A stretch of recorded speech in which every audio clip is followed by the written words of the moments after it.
Salut ICF Lausanne, salut à toi si tu nous suis en ligne.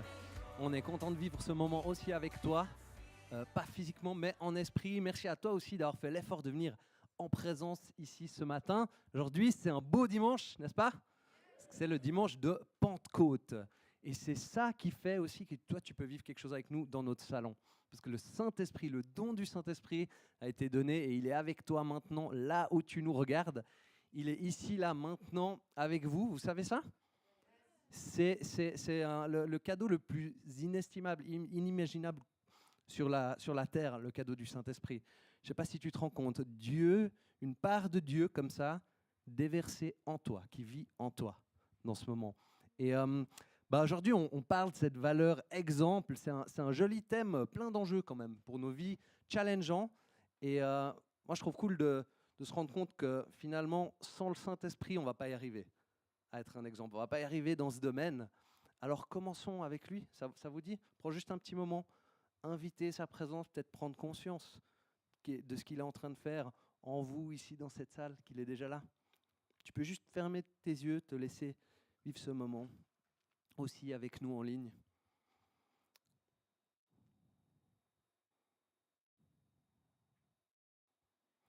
Et on a envie de dire, Saint-Esprit, viens. Dans ce lieu, tu es honoré ici. On est tellement reconnaissant pour ta présence qui nous est offerte en Jésus-Christ, toi que le Père a envoyé. Rends-nous juste sensibles à toi dans ce moment, ce que tu fais auprès de nous, en groupe, individuellement.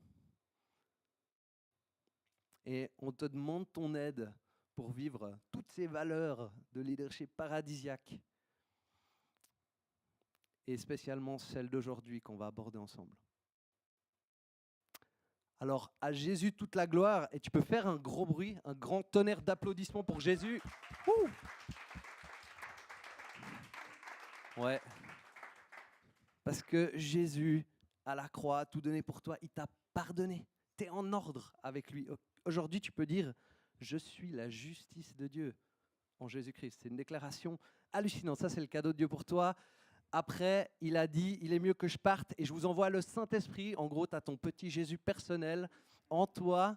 Donc, tu peux vraiment te réjouir et c'est avec tout ça en tête qu'on va se lancer dans le thème d'aujourd'hui. Et aujourd'hui, la question qui nous intéresse, je crois qu'elle nous concerne absolument tous, finalement, c'est cette idée de dire comment est-ce qu'on peut vivre une vie sans tomber, hein?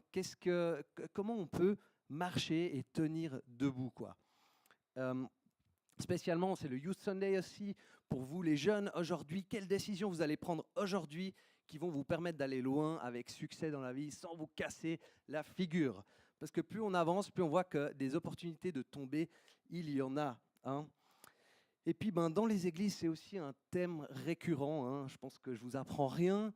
On voit un pasteur qu'on admire quelque part dans le monde, qui a une grande église ou des fois des plus petites, hein. Et puis, on est inspiré, on suit son exemple, etc. Puis ensuite, on voit cette personne se casser la figure publiquement, et c'est horrible, et on ne sait plus quoi faire. Pourtant, ça faisait du bien à ma vie d'écouter cette personne, mais maintenant, je le vis différemment. On doit faire tout un tri. C'est compliqué, c'est désagréable. Et en fait, ça saoule, quoi. On n'a pas envie de vivre ça, ça commence à être fatigant, quoi. Et c'est le sujet de ce message aujourd'hui, c'est comment ne pas vivre ça. Parce que mon cœur, vraiment, pour nous en tant qu'Église, c'est qu'on tienne debout, qu'on ne se casse pas la figure. Mon cœur pour toi, personnellement, c'est que tu tiennes ferme, que tu ne tombes pas.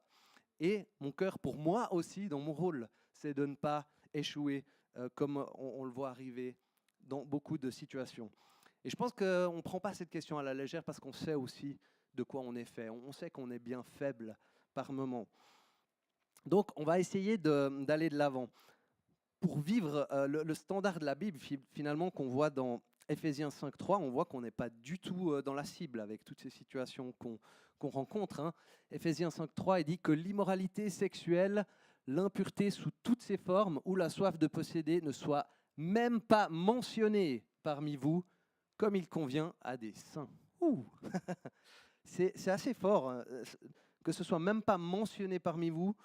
Ben, on n'est pas dans la cible, hein, en tant qu'Église, en tant que corps du Christ, globalement. Mais on ne va pas perdre la cible de vue pour autant, hein. Donc, comment est-ce qu'on fait pour ne pas tomber? Si tu es jeune, écoute bien ce message. Si tu es moins jeune, aussi. 1 Corinthiens 10, 12, Paul dit « Ainsi donc que celui qui croit tenir debout fasse attention à ne pas tomber. » J'aime bien, ça commence, celui qui croit tenir debout. Déjà, on n'est même pas sûr que ce soit le cas. Et si jamais tu crois que tu tiens, attention à ne pas tomber. Tous ces grands leaders, ces pasteurs qu'on voit, où leur vie dégringole tout à coup, ils ne se sont pas dit « Tiens, je vais devenir un super pasteur, et puis ensuite, je vais décevoir tout le monde, et puis je vais me payer la honte publiquement devant toute la planète. » Ils ne sont jamais partis avec cette intention-là en tête, je ne pense pas. Ça leur est arrivé pourtant. Et je crois que ce que ça nous dit, c'est que c'est peut-être pas si simple dans ce monde de tenir debout. C'est peut-être pas si simple. Donc on a intérêt d'avoir un plan. Et quand on a un rôle de visibilité et de responsabilité, ben, il y a de l'enjeu, parce que finalement, il y a une sorte d'impact qui va loin avec tout ça. Mais en fait, c'est important, peu importe quel rôle on a, parce que finalement, il y a des gens autour de nous qui sont touchés.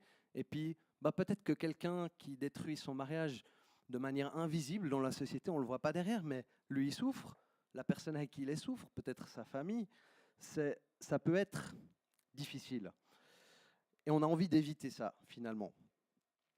Alors, comme on est dans une vie pleine de dangers et que le leadership et les responsabilités les augmentent, le ministère aussi peut-être, on va vivre cette valeur exemple, la dernière de Paradisiaque. Et la valeur exemple, elle est définie comme si, pratiquement, on montre l'exemple en vivant ce qu'on veut voir multiplier. Lifestyle, etc. Voilà. À ICF Lausanne, dans le mouvement ICF, on a envie de vivre un leadership par l'exemple. On n'a pas envie d'être dans un message « fais ce que je dis, pas ce que je fais ». Okay, ce n'est pas notre style et ce n'est pas ce qui nous intéresse. Et ce qu'on voit, c'est qu'on a tendance à multiplier ce qu'on vit, en fait, notre mode de vie. On est tous des exemples les uns pour les autres, hein. On peut être un exemple à suivre, on peut être un exemple à ne pas suivre, mais de toute façon, on va être un exemple pour quelqu'un autour de nous. Et puis, en même temps, dans tout ça, on a envie de se rappeler qu'on ne croit pas qu'on peut être des exemples parfaits. On croit qu'un seul est parfait, hein, c'est notre exemple ultime, Jésus-Christ. Et donc, c'est à sa suite qu'on va vivre. Mais quand on marche à la suite de Jésus, il y a quelque chose qui change. Parce qu'il y a cette puissance du Saint-Esprit qui est venue dans nos vies, et il y a quelque chose de nouveau à vivre. On sort de certaines choses pour entrer dans des choses belles, saintes, saines. On peut parler d'un chemin de sainteté, parce que finalement, le péché, ce qu'il fait, c'est qu'il détruit notre vie, hein. Et puis, une vie selon Dieu, c'est une vie qui nous édifie, qui nous construit.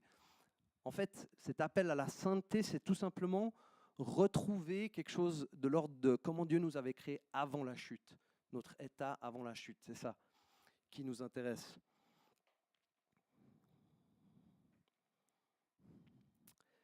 Et donc, on a cette bonne nouvelle que le Saint-Esprit nous donne une puissance pour vivre ça. Ce n'est pas une sorte de but inatteignable où on ne peut rien accomplir et on est voué à demeurer dans notre péché. Non, on va continuer à ne pas être parfait, mais on va continuer à ressembler de plus en plus à Jésus-Christ et à sortir de certaines habitudes et de certaines choses. Et puis, on ne va pas être parfait, mais on va aussi au moins être vrai et authentique. Je pense que c'est ça le premier enjeu dans le fait d'être un exemple, c'est d'être honnête sur là où on en est vraiment, sur ces questions.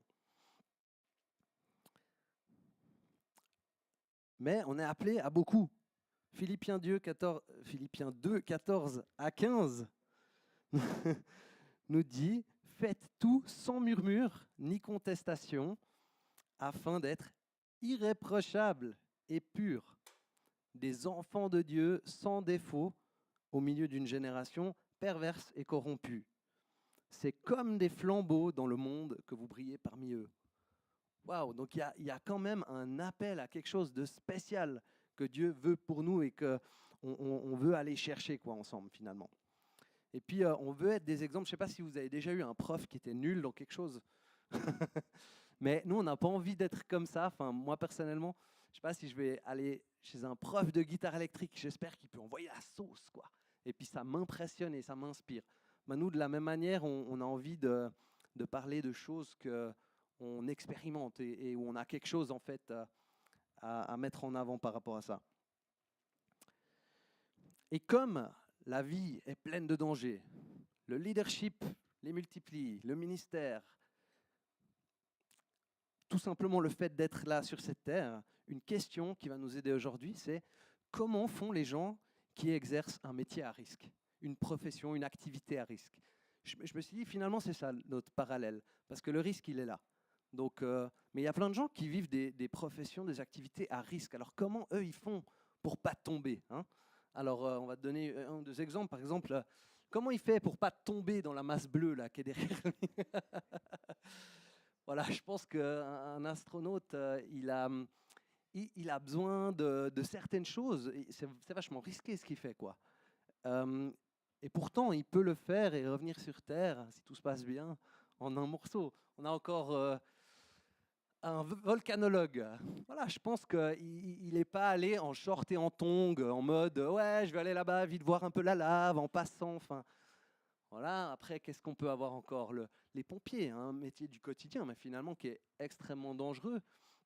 Eh ben, comment est-ce qu'ils font les pompiers pour aborder le risque? Et puis, enfin, l'alpiniste, c'est plutôt bien pour la Suisse. Et puis, quand j'ai demandé à Google qu'est-ce qui était une activité à risque, le truc classique qui est sorti, c'était l'alpinisme. Je ne sais pas si c'est le truc le plus risqué, mais ça va être un peu notre dernière illustration, on va dire, pour aujourd'hui sur ce thème. Alors, je reprends mon matériel que j'ai oublié. Et comment ils font pour aborder le risque, ces gens? Je crois qu'il y a plusieurs choses qu'ils ont en commun. La première, ils sont préparés. Hein, ils sont pas venus au hasard. On peut mettre encore là. Ah non, pardon, j'ai rien dit. Faites du bruit pour Manu au multimédia. Qui fait tout juste, c'est impeccable. Ils sont préparés, ces gens. Ils sont pas venus au bol, quoi. Le deuxième truc qu'ils ont, c'est qu'ils sont entraînés. Ils ont acquis des compétences, des capacités particulières pour aller face au risque. Ensuite, vous avez remarqué, toutes ces personnes ont quelque chose en commun. Elles sont venues avec de l'équipement, elles sont venues avec le bon équipement. Hein. Ce n'était pas les tongs et le short, comme je disais. Et puis, ensuite, qu'est-ce qu'ils ont? C'est qu'ils savent les dangers. Ils comprennent les dangers et les risques liés à l'activité qu'ils font. Et ils savent comment les prévenir. Et je vous dis honnêtement, sur cette question de comment tenir debout dans cette vie, je crois que c'est ça la seule réponse. La seule option qu'on a finalement dans tout ça, c'est d'être prêt, de se rendre compte qu'il y a un risque, d'être préparé, de s'entraîner, d'entreprendre les bons outils, les bons moyens à disposition, et puis connaître et prévenir les risques. Donc aujourd'hui, avec cette image de l'alpinisme, je vais te donner quelques illustrations. La première, la suivante, on va voir comment j'arrive à sortir ça. Ah, la corde. C'est vachement... ouais, je sens qu'on va devoir la replier à la fin de l'exercice. Mais bon, c'est pas grave. Donc, cette corde, finalement, pour l'alpinisme, c'est ce qui t'empêche de tomber. Hein, elle te retient, justement. Et pour nous, aujourd'hui, la corde, ça va être la sagesse. La sagesse de Dieu, la sagesse biblique. Parce qu'en fait, finalement, dans la Bible, il y a un livre entier, hein, les proverbes, qui sont destinés à comment vivre une vie sage, comment faire des bons choix pour notre avenir, prendre des bonnes décisions. Et on a absolument besoin de cette corde de la sagesse, si on veut tenir. En lisant la Bible, en creusant comme ça, on apprend à grandir en discernement, finalement, pour savoir ce qui est une bonne décision, ce qui est une mauvaise, ce qui est bon, ce qui est mal, et ce qui est juste, ce qui est faux, toutes ces choses-là. On lit ça dans Romains 12, 2. il dit « Ne vous conformez pas au monde actuel, mais soyez transformés par le renouvellement de l'intelligence afin de discerner quelle est la volonté de Dieu, ce qui est bon, agréable et parfait. » La parole de Dieu va nous aider à savoir qu'est-ce qui est pertinent, qu'est-ce qui ne l'est pas. Et puis on a un autre verset dans les psaumes qui est tellement cool, il donne la clé, le secret de comment vivre une vie juste, une vie pure devant Dieu, où on ne fait pas des trucs qui nous détruisent. C'est le psaume 119,9, il dit « Comment le jeune homme rendra-t-il pur son sentier ?» Il dit « En se conformant à ta parole, tout simplement. » Et je ne sais pas si tu as remarqué de nouveau entre ces deux versets, il y a de nouveau, comme dimanche dernier, un terme commun, se conformer. Ne vous conformez pas au monde actuel, mais soyez transformés par le renouvellement de l'intelligence. Et dans l'autre, en se conformant à ta parole. C'est comme ça que tu tiens debout sur cette terre. C'est tellement important. Donc cette corde, elle doit être proche de toi. Et on a besoin de l'avoir sous la main. Nos décisions d'aujourd'hui ont un impact énorme sur l'avenir. Peut-être ça peut être les études, ça peut être des choix de partenaires, de relations, de comment on vit la sexualité. Un jeune aujourd'hui, par exemple, qui décide de prendre des hormones pour changer de genre, va vivre des conséquences énormes sur son avenir. Ce n'est pas une décision sage de faire ça. Parce qu'un enfant, il n'est pas en mesure de pouvoir voter, conduire, boire de l'alcool fort, se faire un tatouage. Il n'est pas en mesure de prendre une décision comme ça qui va fermer ses options à vie. La réalité, c'est qu'il aura très certainement, s'il a pris des hormones en fonction de ce qu'il a vécu au niveau chirurgical, pas l'opportunité de fonder une famille. Ce sera trop tard. Et il y a des jeunes qui arrivent un jour, aujourd'hui, ils sont dans ce cas-là. Ils regrettent ce qui s'est passé, puis ils se rendent compte que c'est foutu. Les décisions qu'ils ont prises vont avoir un impact pour le reste de leur vie. Ça peut être le fait de regarder de la pornographie, finalement. C'est quelque chose qui a une influence énorme sur les relations intimes dans le cadre du couple, ensuite. Hein, donc on doit être conscient de ça. On peut faire des choses qui nous détruisent, on peut faire des choses qui viennent aussi nous construire. Ok, ça c'était la corde. Ensuite, la deuxième image, c'est ceci. Ouais, c'est ça, le baudrier. On va l'appeler le baudrier de l'humilité. Bon, vous allez, je vais pas le mettre là parce que ça va me prendre 10 minutes.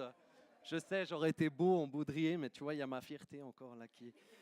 on va le mettre là, comme ça, le baudrier de l'humilité. Hein. On est proche de la valeur intégrité qu'on a vue il y a quelques semaines, avec cette envie de dire, ouais, on veut être humble et enseignable. Parce que si on est humble et enseignable, c'est là qu'on peut grandir, progresser, se laisser transformer. Et c'est ça qui nous permet d'être un exemple, finalement, pour d'autres. Et ouais, ça demande cette humilité, des fois, de se mettre à nu les uns devant les autres, devant d'autres personnes. Et d'accepter de reconnaître là où on n'est pas un exemple. En ce moment, par exemple, je me rends compte que j'ai de la peine à honorer ma parole dans certaines situations. Je dis des choses, j'ai l'intention de le faire et j'y arrive pas dans la foulée. Donc c'est lié pas à l'intention de ne pas le faire, mais finalement un enjeu un peu plus global de la gestion de ma vie, de mon quotidien, tout ça. Et du coup, je dois accepter de dire, ben non, là je suis pas dans la cible et je veux faire un ajustement. Et je veux entreprendre de remettre le focus au bon endroit. Ça peut être tellement de choses différentes. Et puis enfin, on arrive au dernier aspect de tout ça, c'est les mousquetons. Les mousquetons, c'est quoi dans tout ça? Je ne sais pas si tu as une petite idée. Ah, mais Volker, il est incroyable. Ah. Il a toujours les bonnes réponses. Ouais, mais c'était pas toujours écrit, hein, des fois. Les mousquetons, c'est la stratégie. Merci Manu.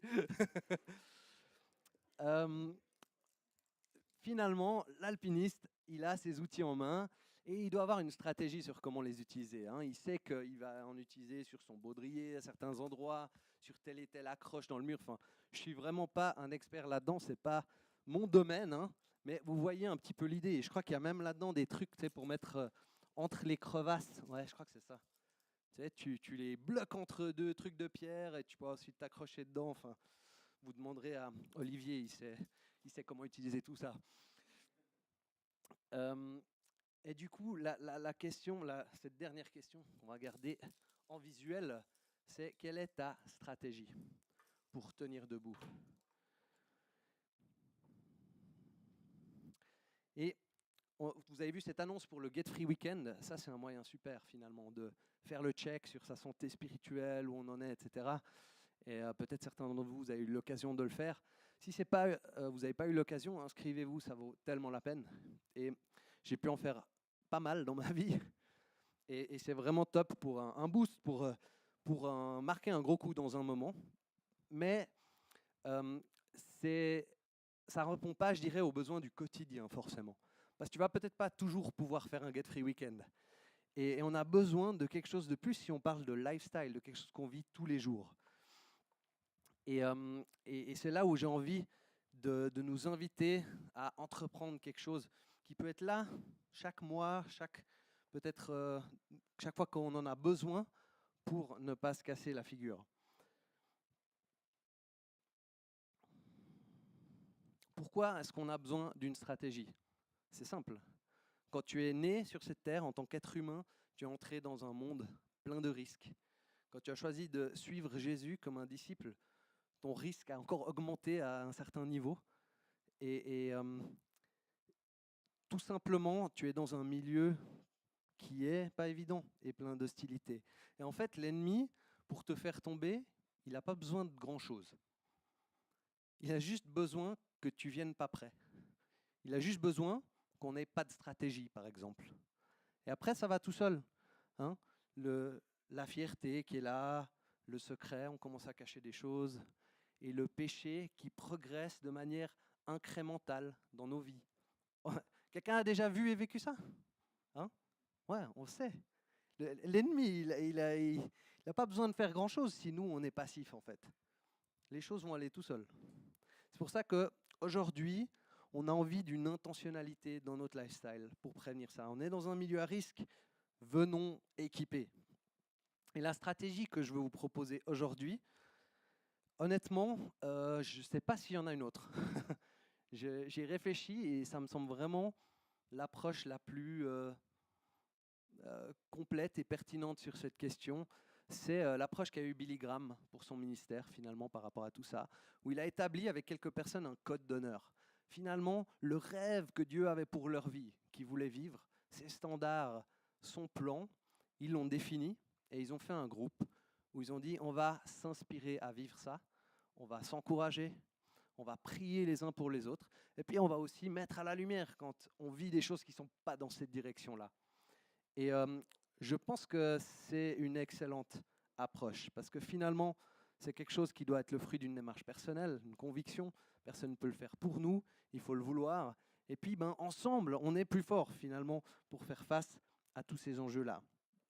Hein, la valeur unité qu'on a vue et la valeur exemple, elles vont de pair. Et la confession, c'est quelque chose d'extrêmement puissant. Et d'avoir quelqu'un qui connaît nos secrets, des choses qu'on ne dit peut-être pas partout, c'est vraiment quelque chose qui apporte une grande liberté. J'ai envie de dire, du coup, tout le monde n'est pas obligé de savoir tout sur toi, mais quelqu'un devrait savoir ce que tout le monde ne sait pas.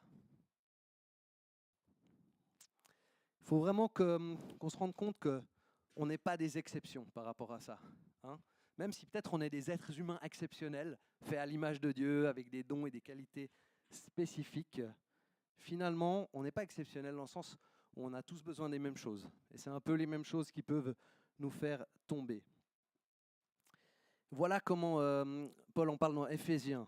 Il dit « On vous a enseigné à vous débarrasser du vieil homme qui correspond à votre ancienne manière de vivre et se détruit sous l'effet de ses désirs trompeurs. À vous laisser renouveler par l'esprit, cadeau de la Pentecôte, dans votre intelligence et à vous revêtir de l'homme nouveau, créé selon Dieu, dans la justice et la sainteté que produit la vérité. C'est ça le but d'un groupe façon Billy Graham, hein, se débarrasser de l'ancienne nature et puis vivre dans cette nouvelle vie à laquelle Dieu nous appelle, hein, qui est dans les choses bonnes, saines, saintes, justes selon lui. Et il y a un enjeu important pour notre vie de foi. Hein. Jacques, lui, il en parle. Jacques, il envoie, hein, quand il envoie. Donc Jacques 4,4 dit « Adultères que vous êtes, ne savez-vous pas que l'amour pour le monde est synonyme de haine contre Dieu ? Celui donc qui veut être l'ami du monde se fait l'ennemi de Dieu. » Waouh! Donc en fait, ce n'est pas sans enjeu pour notre propre relation avec Dieu, ce qu'on va vivre ou ce qu'on ne va pas vivre. Et est-ce qu'on va vivre comme le monde ou se laisser complètement renouveler par la parole de Dieu, par la vie de l'Esprit? C'est important pour notre relation avec Dieu, mais aussi finalement pour celle des autres. Parce qu'on peut ensuite devenir ce qui s'appelle une occasion de chute. Je ne sais pas si tu as déjà entendu ce terme. S'il y a un truc que tu ne veux pas être dans cette vie, c'est ça, une occasion de chute. Hein. C'est vraiment pas très positif dans la Bible et ça devrait nous faire un peu trembler. Moi, ça me fout les boules quand je vois ça. Je me dis, ah ouais, il y a de l'enjeu, quoi. Matthieu 18,6, c'est Jésus qui en parle. Il dit, mais si quelqu'un fait trébucher un seul de ses petits qui croient en moi, il vaudrait mieux pour lui qu'on suspende à son cou une meule de moulin et qu'on le jette au fond de la mer. Ouais, c'est pas glorieux. Et la réalité, c'est que on peut être des occasions de chute aussi avec notre lifestyle. Hein. On est des exemples ou on est des contre-exemples. Les gens nous voient, les gens vont être influencés. Ça ne veut pas dire que si quelqu'un... aussi dans notre enseignement finalement. Ce que je vous dis ici sur scène, si je suis juste et fidèle au message biblique, ben, je suis une occasion de vie pour toutes les personnes qui entendent. Si je déforme cette parole, je lui fais dire des choses fausses, je peux devenir une occasion de chute. C'est hyper, hyper important. Et je vais être honnête avec vous, je ne suis pas toujours un exemple dans tous les domaines de ma vie. Hein. J'y suis pas encore arrivé. C'est une réalité. Mais j'essaye de l'être. Je me bats pour ça en fait. Je m'efforce, je ne perds pas cet objectif de vue et je chemine pour ça. Et toi, est-ce que tu as un exemple aujourd'hui dans tous les domaines de ta vie? Est-ce que tu n'es pas comme moi? Mais aujourd'hui, je peux quand même être un exemple de cette valeur exemple pour nous ce matin. Et je peux l'être justement dans cette question de faire le choix de se battre, de ne pas rester seul sur les domaines de combat et de grandir. Et du coup, on a un groupe façon Billy Graham avec Adrien et Maxime, donc les pasteurs d'ICF Genève et d'ICF Bulle. Et puis c'est un groupe où on vient, on partage nos défis, nos challenges, et puis on se laisse challenger les uns par les autres. On s'encourage, on prie les uns pour les autres. On laisse aussi la grâce de Dieu venir agir pour couvrir certaines choses, mais aussi pour nous changer et nous transformer. Et en fait, c'est ce que j'ai envie de te proposer de faire aujourd'hui, de créer un groupe comme ça. Peut-être tu as déjà une personne ou peut-être tu as déjà un groupe comme ça, c'est génial. Ce qui est important avec ça, c'est la dynamique qu'on établit par rapport à ça. Et on a besoin d'être intentionnel. Rien que pour mettre en place un groupe comme ça peut demander des combats. Mais je vous dis que la personne qui en a un et la personne qui en a pas, la différence de l'avantage qu'a la personne qui a un groupe comme ça est énorme. Hein, on a besoin d'être soutenus les uns pour les autres. On a besoin aussi d'un endroit safe où on peut révéler peut-être des choses secrètes que tout le monde n'est pas obligé de savoir, mais qui doivent sortir quelque part. Et dans ce contexte-là, on retombe toujours dans cette grâce de Dieu qui nous pardonne, qui nous couvre, qui nous donne une ardoise fraîche pour faire notre prochain pas avec Dieu et pour sortir des choses qui nous détruisent, qui nous tiennent captifs, qui limitent notre potentiel, qui détruisent notre appel, qui détruisent nos relations. C'est ça le cœur derrière tout ça. Dieu veut que tu sois libre. Il veut qu'on soit tous libres, qu'on vive dans son plan de bénédiction, avec succès, avec joie, avec vie. Mais il y a un combat derrière tout ça. Et donc, il y a une part qui est à nous, là-dedans, que ça ne va pas se faire tout seul. Tu lis ça dans les Proverbes, Proverbe 4, verset 23, un grand classique, mais qui est d'une sagesse profonde. Garde ton cœur plus que toute autre chose, car de lui jaillissent les sources de la vie. C'est incroyable ce verset. L'état de notre cœur est plus important que toute autre chose. Toute notre vie est influencée, définie finalement par ce qui se passe dans notre cœur. Et ça, c'est notre part, d'être des gardiens de notre cœur. Mais Dieu est aussi là-dedans. Il nous a donné le Saint-Esprit. Il a envie de faire équipe avec nous. Et j'ai souvent été encouragé par un verset à la fin du livre de Jude. Je ne sais pas si vous voyez comment ça finit. Mais il y avait une petite remarque comme ça en passant qui m'a... j'ai dit, ça c'est pour moi, je m'accroche à ça. C'est Jude 1, 24 à 25. Il dit, à celui qui peut vous garder de toute chute et vous faire paraître devant sa gloire irréprochable et dans l'allégresse. Oui, à Dieu seul qui nous a sauvés par Jésus-Christ notre Seigneur appartiennent gloire, majesté, force et puissance avant tous les temps, maintenant et pour l'éternité. Amen. Dieu est celui qui a le pouvoir de nous garder de la chute. Et je pense que si on décide de faire équipe avec lui, aussi en se soutenant les uns et les autres, on peut éviter beaucoup d'écueils que, en faisant notre chemin tout seul de notre côté, on risque de se ramasser. À celui qui peut vous garder de toute chute. Et on va du coup finir avec ça. Et si toi, tu as envie de prendre soin de ce qu'il y a dans ton cœur, tu vas pouvoir le faire, mais pas tout seul, avec l'aide du Saint-Esprit. Et je vais t'inviter dans ce moment à ce temps de face-to-face, tu peux te retrouver avec Dieu, à venir creuser les questions suivantes. La première, c'est quel est ton prochain pas pour mettre en place ta stratégie? Ça part de l'idée que tu en as une déjà, parce qu'on ne veut pas venir sans stratégie.